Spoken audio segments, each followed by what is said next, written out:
নাক মুচ্ছেন নেতা, পাশে দাঁড়িয়ে আরেকজন দিচ্ছেন ভারতকে হুমকি। পরমাণু হামলা থেকে এবার নামলেন লুঙ্গির হাওয়ায়। হাস্যকর।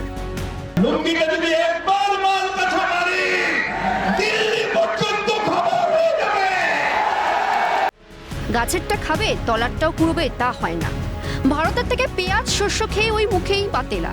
এমনকি ভারতের বদনাম করার চেষ্টাতেও ভারতেরই বলিউড ছবির কুচকুচ হতা হয় উদাহরণ বিএনপি নেতার মুখে। এর থেকেই বোঝা যায় ওদের যে কিছুই নেই। আপনারা আবারও প্রমাণ করলেন আপনারা বাংলাদেশের জনগণের সাথে নাই, আপনারা শুধুমাত্র শেখ হাসিনার সাথে আছেন। কুচকুচ হতা হ্যায়।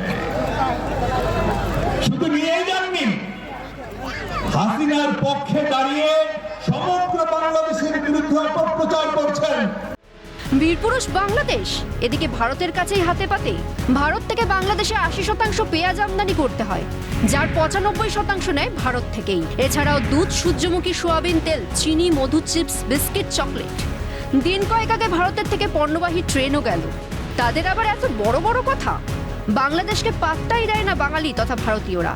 ওই চাইল্ডিশ অ্যাটিচিউড, চাইল্ডিশ কথাবার্তা একদমই মানে আমরা কেয়ার করি না, ডোন্ট কেয়ার। আমরা একদম কেয়ারই করি না, জাস্ট মানে কি বলবো, ফু মেরে উড়িয়ে দেওয়া যায়। আর এত বড় আনগ্রেটফুল ওরা বিগত দিনের কথা ভুলেই গেছে যে মানে হোয়াট হ্যাজ ইন্ডিয়া ডান। কিছু সংখ্যক মানুষ যাদের চৈতন্যের মানে একটু অভাব আছে তারাই এগুলো বলছেন। যাদের জ্ঞান বুদ্ধি আছে তারা এই ধরনের কথা কখনোই বলবেন না। কারণ আমরা প্রত্যেকেই জানি আমরা যেখানে বাস করি আমার প্রতিবেশীর সঙ্গে সম্পর্কটা ভালো রাখা উচিত। সেই জন্য আমার মনে হয় এই শুভবুদ্ধির উদয় হোক তাদের। আমি একজন ভারতীয় হিসাবে তাদেরকেও বলতে চাই তাদের শুভবুদ্ধির উদয় হোক। ওই কি যেন বলে, ফাঁকা কলসির আওয়াজ বেশি। শুধু ভারত কেন, ব্রাজিলের কাছে হাত পেতে গম, চিনি, মাংস, মশলা আমদানি করে বাংলাদেশ।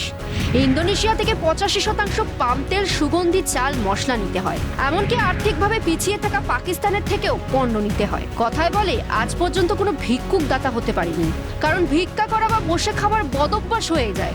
কাংলা থুরি বাংলাদেশ ভাববে নাকি? ক্যালকাটা নিউজ।